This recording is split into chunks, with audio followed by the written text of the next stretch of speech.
布林肯近期又一次表示想要访华，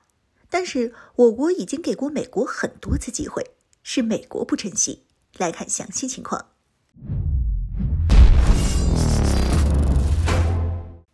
Hello， 各位老铁，大家好，欢迎收看本期迷彩虎，我是虎妞。近期，美国国务院首席副发言人再次表示，布林肯希望在条件允许的情况下尽快访问中国，而这也算是布林肯请求访华的日常任务了。每个月都会公开表示希望能够访问中国，但是每个月都被我国无视，从而访华失败。本次布林肯请求访华之际，美国驻华大使伯恩斯才与我国外长会面。在本次的会面中，伯恩斯自然是希望能够恢复中美对话，并且希望中美双方能够加大合作。不过，对于美国的主动结交，我国选择了拒绝。我国外长更是表示，中国已经给过美国多次机会，但是美国并不珍惜，责任在美方。虽然美国这段时间一直喊着希望能够恢复中美之间的对话，并加强合作，但是做出的事情可一点都不像恢复对话和加强合作。在台湾问题上，美国在台岛周边进行了大量的军事部署还不够，现在又把菲律宾拉入了针对台岛的队伍中去，给台岛周边埋下了一颗定时炸弹，随时都能被引爆。除此之外，在对台军售的力度上再次加大，除了出售数十架 F-16V 战机给台当局之外，还召集了25人的军火商代表组团窜台，和台当局一起进行无人机以及弹药的联合生产，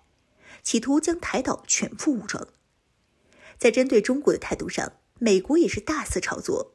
一有什么风吹草动就开始漫天报道。年初的时候，我国一个用于研究的气象气球，由于受到不可控力因素的影响，失去了控制，在气流的作用下，这个气球一路飘到了美国，结果美国认为这是我国专门放过来的间谍气球，是专门来刺探美国军情的，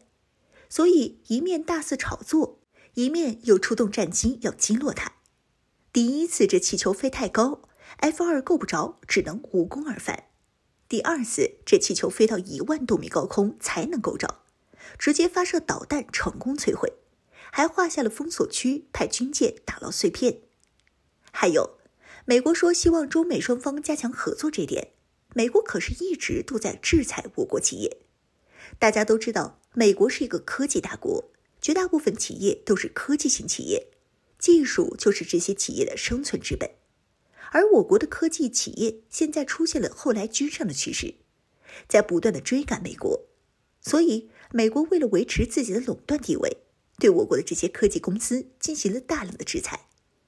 针对这些问题，我国已经不止一次的和美国说过，希望美国能够停止这种行为，但每次都无济于事之后，就放弃了对美国的幻想，直接用拒接美国电话的方式来回应。面对我国曾经给过的这么多次机会，美国都没有珍惜，直到现在才后悔莫及。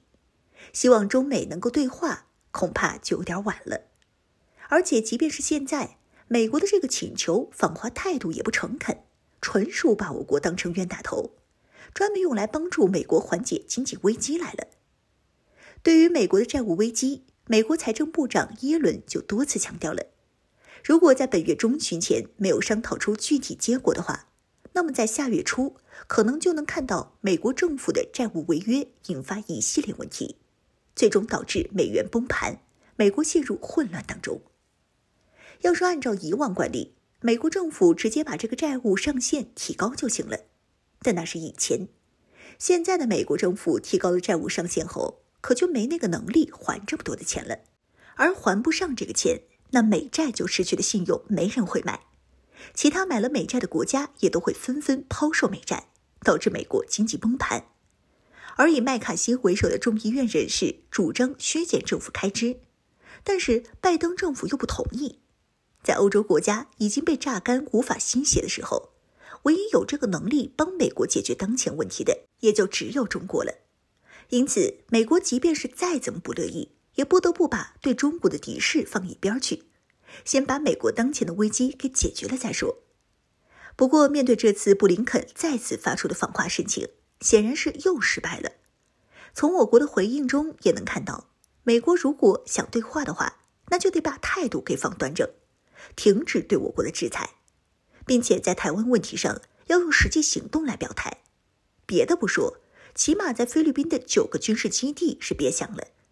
美国费这么大劲儿，又是驻军，又是主动掏钱修基地的，真当我国会相信美国是做慈善的？就美国现在这既要和中国对话，又要制裁中国的态度，布林肯等到美国债务违约了，可能都来不了中国。